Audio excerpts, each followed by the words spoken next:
Hello. In today's video, we are going to discuss the chapter number 7, triangles. Class ninth. So, basically, we will be discussing the basic concept of triangles, what is a triangle, and then we will continue the discussion and we'll go in detail about this chapter. So, let's start. So, okay. See, basically, a triangle is what? A triangle is a polygon which is made up of three sides. Okay. And this sides are what? These are line segments. These are three line segments. Okay. So, basically a triangle is a polygon of three sides, right? Polygon with three sides. Okay. So, let me just make this again. Okay. So, a polygon is basically a closed figure of three sides. Okay. So, when I join these three line segments, I get a triangle. So, let's see what is given. Now, see. There are different parts in a triangle. Basically, there are three sides in a triangle. The sides are AB, right? Then you have BC, side BC, and then you have AC side. Okay, so these are the three sides. You have three vertices: vertex A, vertex B, and vertex C. Okay, and you have three angles. You have angle A, you have angle B, and you have angle C. So basically, talking about triangles, there are you can say 6 elements of a triangle. We do not consider vertices and elements. So basically there are 6 elements, right? The 3 sides and the 3 angles. Okay, fine. So let's read out what is given in this slide. So a closed figure formed by 3 intersecting lines is called a triangle. Okay, then a triangle has 3 sides, 3 angles and 3 vertices as discussed. For example, in a triangle, okay, we do not read, as we have already discussed, we won't go in the detail of this point. Then we have AB, BC, CA are the 3 sides, angle A, angle B, angle C are the 3 angles, and ABC are the 3 vertices. The same thing we saw over here. Let's go on to the next slide. Okay, so topics to learn in this chapter. Basically, in this chapter, what we are going to learn is first, which is very important, congruence of triangles. This thing is very important to understand. If you understand this particular topic, you will understand many other topics in other chapters, like the use of congruence of triangles will be there in quadrilaterals, it will be there in circles as well. So understanding this congruence of triangles is very much important. Then you have rules of congruence, then you have properties of triangles, and finally we will discuss inequalities in a triangle. Let's move on to the next slide. Okay, now in the next slide, see what is given over here. It is explained that what is the meaning of congruence actually, right? So two copies of your photograph of the same size are identical, right? If you take two passport size photo or say any size, okay, photo, if you take the two photos of same size, they are called congruent. Okay, then two bangles of same size, if you take two bangles of same you can say diameter, so they will be congruent to each other. Then two ATM cards issued by the same bank are identical. Okay, so likewise there are too many examples of what are congruent figures. Okay, so see what is the meaning of congruence. It is given over here. We know that on placing a 1 rupee coin on another minted in the same year will cover each other completely, right? Say you have two 1 rupee coin, okay, which are minted in the same year. If you place one coin over the other, or if you place the other coin on the first one, in both the cases the two coins will completely cover the 1 rupee coin which is below. ठीक है, जो नीचे वाला coin है वो completely cover हो जाएगा दोनों केस में, राइट? अगर मैं पहले वाले के ऊपर दूसरा वाला कॉइन रखूं या दूसरे वाले कॉइन के ऊपर पहला वाला रखूं, दोनों केस में दोनों कवर हो जाएंगे. तो ये एक सिंबल है कि yes the two figures are congruent, यानी ये जो दो कॉइन्स है वो क्या है, वो कॉन्ग्रुएंट है. ठीक है, सो दो सर्कल्स को हम कब कॉन्ग्रुएंट बोल सकते हैं वो लिखा है next. If two circles of same radius are placed one over the other, then they cover each other completely and we call them as congruent circles. तो congruent circles का मतलब क्या होता है, अगर दो circles के radius same हुए, उस केस में अगर आप पहले वाले सर्कल को दूसरे वाले सर्कल के ऊपर रखो या दूसरे वाले सर्कल को पहले वाले सर्कल के ऊपर रखो, दोनों एक दूसरे को कवर कर लेंगे। 1 रुपी कॉइन का एग्जांपल देखा, 1 रुपी कॉइन क्या है, एक सर्कुलर शेप है, राइट। सो दैट मीन्स दो सर्कल को आप कब कॉन्ग्रुएंट बोल सकते हो, when the radius of the two circles are same. Going on to the last point, same thing is observed when we place one square on the other with sides of same measure, okay, and also for two equilateral triangles of equal sides when placed one over the other, ठीक है। अब क्या बोला गया है कि अगर एक आप स्क्वायर ले लो, समझ लो उस स्क्वायर का साइड 3 सेंटीमीटर है, ठीक है। आपने दूसरा स्क्वायर ले लिया, उसका भी साइड जो है वो है 3 सेंटीमीटर। तो अब या तो आप पहले वाले को दूसरे वाले स्क्वायर के ऊपर रखो या दूसरे वाले को पहले वाले स्क्वायर के ऊपर रखो। दोनों कंडीशन में क्या होगा, जो नीचे रखा गया स्क्वायर है वो कंप्लीटली कवर हो जाएगा। और इससे आपको क्या पता चलता है कि दोनों स्क्वायर जो है वो कॉन्ग्रुएंट है। यानी अगर स्क्वायर दो कॉन्ग्रुएंट आपको पता करने हो तो खाली आप दोनों स्क्वायर की साइड देखोगे। अगर दोनों स्क्वायर की साइड सेम है, दैट मीन्स वो दोनों स्क्वायर क्या है, कॉन्ग्रुएंट है। सेम चीज इक्विलेटरल ट्राइंगल के साथ फॉलो होता है कि एक तो हमें पता है कि इक्विलेटरल की तीनों साइड सेम है, राइट। तो दो अगर मैं इक्विलेटरल ट्राइंगल दे दूं आपको, ठीक है, और आपको दोनों की एक एक साइड भी पता है, तो आपको पता चल जाएगा whether the two triangles are congruent और नॉट। कैसे, समझ लीजिए, पहला वाला ट्राइंगल 3 सेंटीमीटर है और दूसरा वाला भी 3 सेंटीमीटर है, ठीक है। तो यानी दोनों ट्राइंगल्स की तीनों साइड्स क्या रहेंगी, तीनों साइड्स इक्वल रहेंगी, ठीक। तो इस सिचुएशन में अगर आप पहले वाले ट्राइंगल के ऊपर दूसरा वाला ट्राइंगल रखो या दूसरे वाले के ऊपर पहला वाला ट्राइंगल रखो, दोनों एक दूसरे को क्या करेंगे, सुपर इम्पोज करेंगे, ठीक है। सुपर इम्पोज मतलब कवर कर देना दूसरे ऑब्जेक्ट को, ठीक है। और तो इसलिए ये दोनों जो इक्विलेटरल ट्राइंगल होंगे वो क्या है, दे बोथ आर कॉन्ग्रुएंट, ठीक है। तो अगर दो इक्विलेटरल ट्राइंगल दिए हैं ऑफ सेम साइज, यानी कोई भी एक साइड सेम है अगर उनकी, तो both the equilateral triangles are congruent. Simple language में कॉन्ग्रुएंसी का मतलब यही होता है कि अगर आप एक ऑब्जेक्ट के ऊपर, rather than object I should say, एक फिगर, एक 2 डायमेंशनल फिगर के ऊपर अगर आप दूसरा डायमेंशनल फिगर रखो तो दोनों एक दूसरे को कंप्लीटली कवर कर लेने चाहिए, ठीक है। Going on to the next slide then, अब देखिए, okay, representation of two congruent triangles. अभी देखिए, ट्राइंगल के कॉन्ग्रुएंस को आइडेंटिफाई करने से पहले हम ये सीखते हैं कि दो ट्राइंगल अगर कॉन्ग्रुएंट हुए तो हम उसको कैसे रिप्रेजेंट कर दें, ठीक है। तो पहले यहाँ पे क्या दिया हुआ है कि if triangle P Q R is congruent to A B C, ठीक है। देखिए, ट्राइंगल पी क्यू आर जो है वो कॉन्ग्रुएंट है ट्राइंगल ए बी सी से, ठीक है। यहाँ एक बात आप अच्छे से समझ लीजिए, जब मैं ऐसा लिखता हूं पी क्यू आर और यहां पे मैं लिखता हूं ए बी सी, इसका क्या मतलब होता है कि पी वर्टेक्स जो है पहले वाले ट्राइंगल का वो दूसरे वाले ट्राइंगल के ए वर्टेक्स को कॉरस्पॉन्ड कर रहा है, ठीक है। देन बाद में मैंने क्यू लिखा, तो क्यू यहां पे दूसरे ट्राइंगल में मैंने बाद में क्या लिखा, बी लिखा। दैट मीन्स पहले वाले ट्राइंगल का बी क्यू और दूसरे वाला ट्राइंगल का बी क्या कर रहा है, कॉरस्पॉन्ड कर रहा है, ठीक है। देन फाइनली पहले वाले ट्राइंगल का आर दूसरे वाले ट्राइंगल के सी के साथ कॉरस्पॉन्ड कर रहा है, ठीक है। तो इसका मतलब क्या हो गया, जब मैं ये triangle P Q R A B C वाले ट्राइंगल पे रखूंगा तो वर्टेक्स ए के ऊपर वर्टेक्स पी आना चाहिए, वर्टेक्स बी के ऊपर वर्टेक्स क्यू आना चाहिए और वर्टेक्स सी के ऊपर वर्टेक्स आर आना चाहिए। ये चीज होना बहुत जरूरी है। अगर आप दो ट्राइंगल को बोलते हो कि दोनों कॉन्ग्रुएंट है, ठीक है, बट उनके जो कॉरस्पॉन्डिंग वर्टाइसेस है उनको अगर आप करेक्टली मेंशन नहीं करते हो तो then your answer is wrong, ठीक है। तो इसलिए यहाँ पे हमें पता चल रहा है कि P को A कॉरस्पॉन्ड कर रहा है, Q को B कॉरस्पॉन्ड कर रहा है और R को C कॉरस्पॉन्ड कर रहा है, इसलिए हम दोनों को ऐसे कॉन्ग्रुएंट लिखते हैं, ठीक है, जैसे कि यहाँ पे दिखाया गया है। Then notice that when triangle PQR is congruent to triangle ABC, then sides of triangle PQR fall on corresponding equal sides of triangle ABC, ठीक है। and so in the case for angles, ठीक है।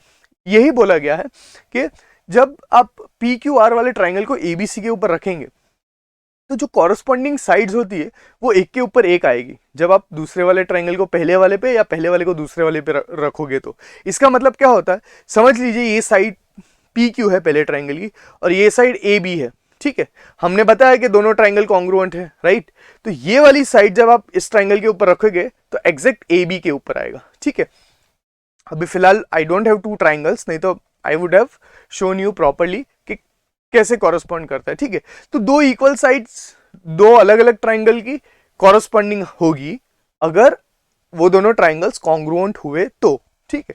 तो यानी इस case में अगर मैं देखूं तो समझ लीजिए ऐसा है ट्राइंगल, ये है पी क्यू आर और ये है ट्राइंगल समझ लीजिए ए बी सी, ठीक है। दोनों कॉन्ग्रुएंट नहीं दिख रहे but we will assume that they are congruent, ठीक है। ये समझ लीजिए 2 सेंटीमीटर है, ये भी 2 सेंटीमीटर है, ठीक है।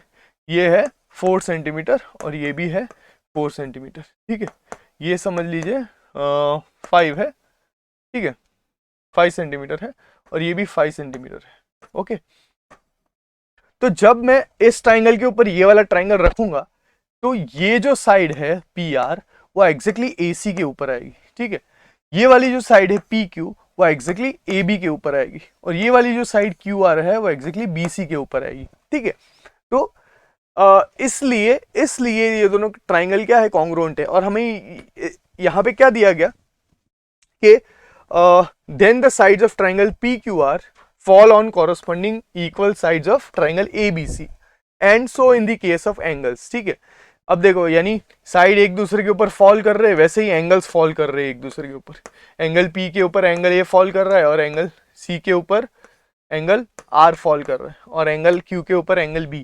वो तो आपको समझ आ ही गया रहेगा जब आपने PQR ट्राइंगल को उठाया और उसके ऊपर प्लेस किया तो ये जो वाला ये एंगल है वो एग्जैक्टली इसके ऊपर आ रहा है, ठीक है।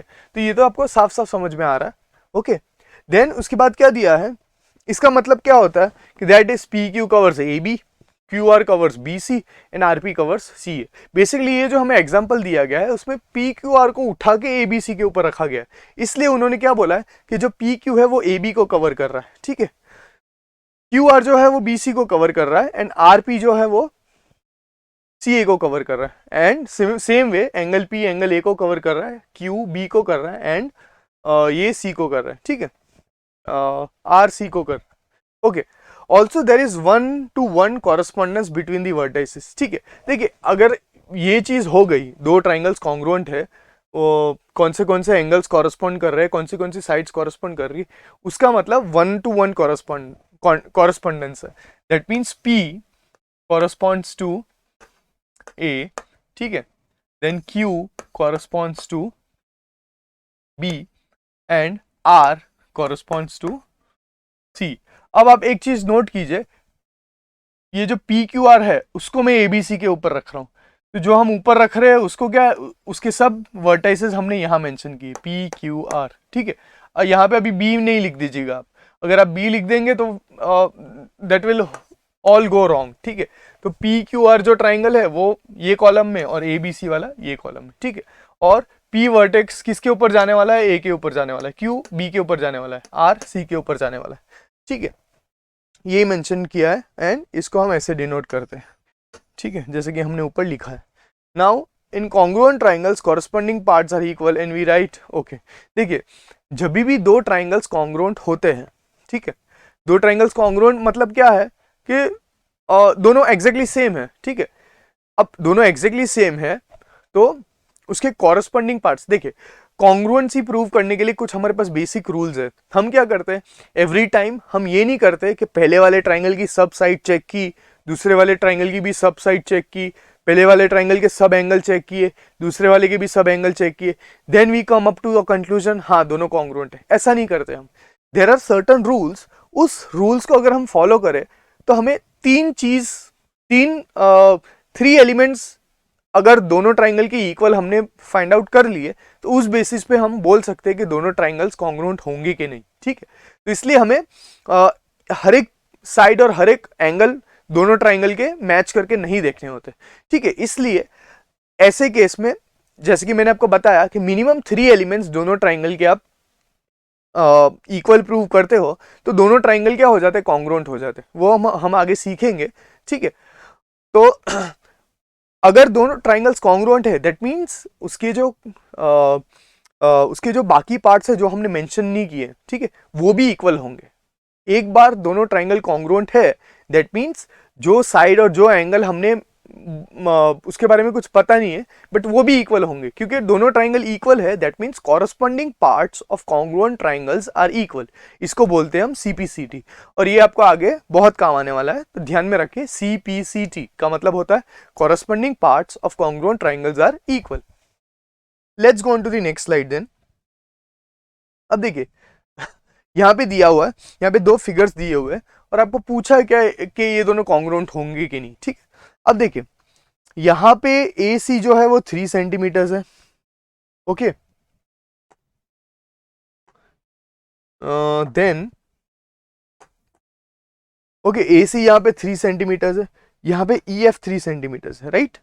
बट क्या बोल सकते हो दोनों ट्राइंगल्स कॉन्ग्रुएंट है कि नहीं? खाली इतना अगर मैं डेटा दूं तो can you tell me? I don't think so that is possible, right. ये अब 3 है तो ये कुछ और हो सकता है, राइट। यहाँ पे जैसे कि समझ लो मैंने ये ट्राइंगल उठा के इसके ऊपर, नहीं ऐसे नहीं रख सकते हम। ए सी को समझ लो मैंने यहाँ पे रख दिया, यानी ए सी, ए को यहाँ रख दिया इसके ऊपर और सी को यहाँ रख दिया, ठीक है। तो डेफिनेटली बी यहाँ आने वाला है। अब ए बी जो लेंथ है वो कितनी है?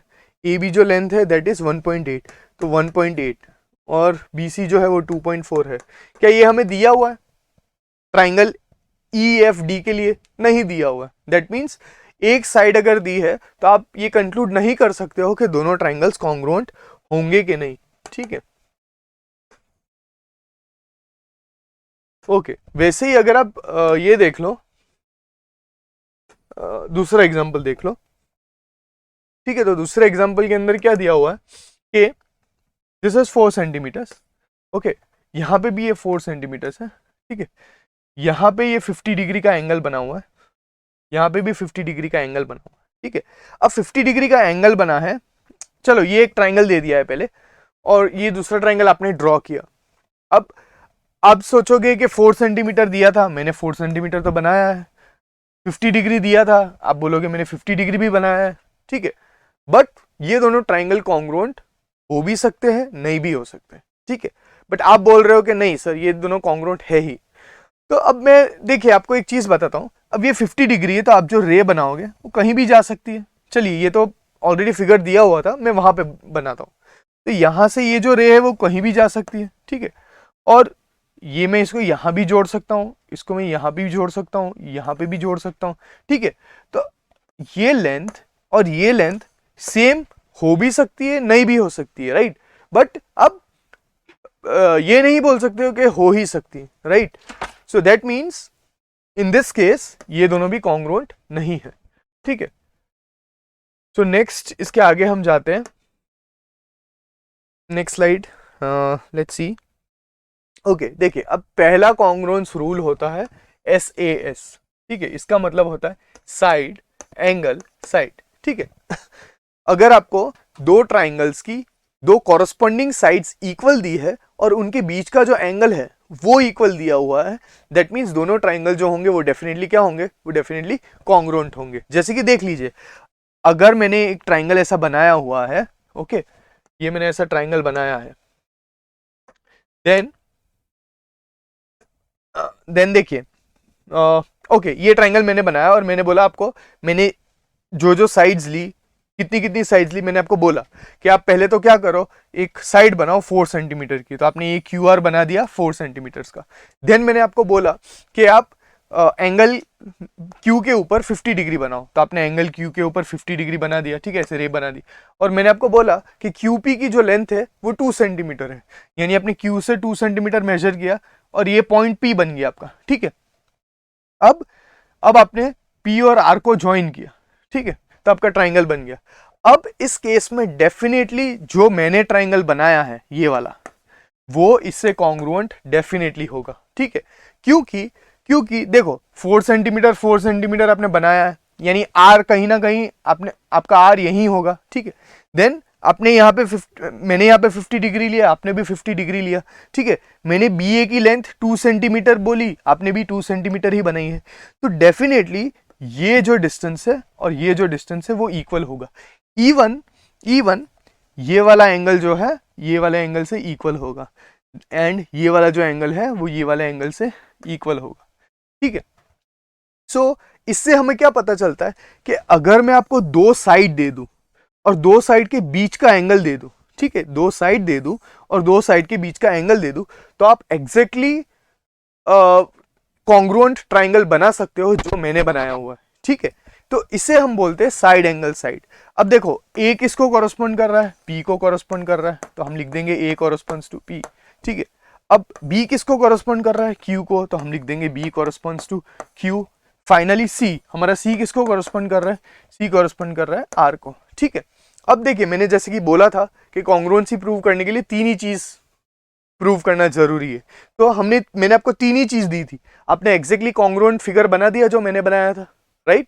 तो इसलिए तीन ही चीज नेसेसरी होती है, बट ये इंपॉर्टेंट है कौन सी तीन चीज दी हुई है, ठीक है। तो साइड एंगल साइड अगर मैं दे दूं तो डेफिनेटली आप कॉन्ग्रुएंट शेप बना पाओगे, इसलिए पहले कॉन्ग्रुएंस रूल को बोलते हैं हम साइड एंगल साइड, ठीक है। तो ये जो एक्सियम है, एक्सियम क्या बोलता है कि two triangles are congruent if two sides and the included angle of one triangle are equal to the two sides and the included angle of the other triangle, ठीक है। तो ये आपका SS congruence rule हो गया।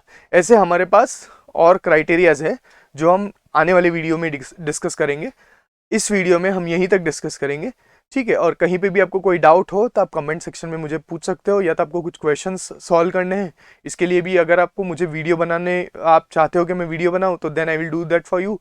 और if you want to visit our center is in Vadodara, and the name of our center is Infinity Scholars Hub, okay. And I hope you have liked this video, and do like and subscribe our channel, that is Infinity Scholars Hub. Thank you.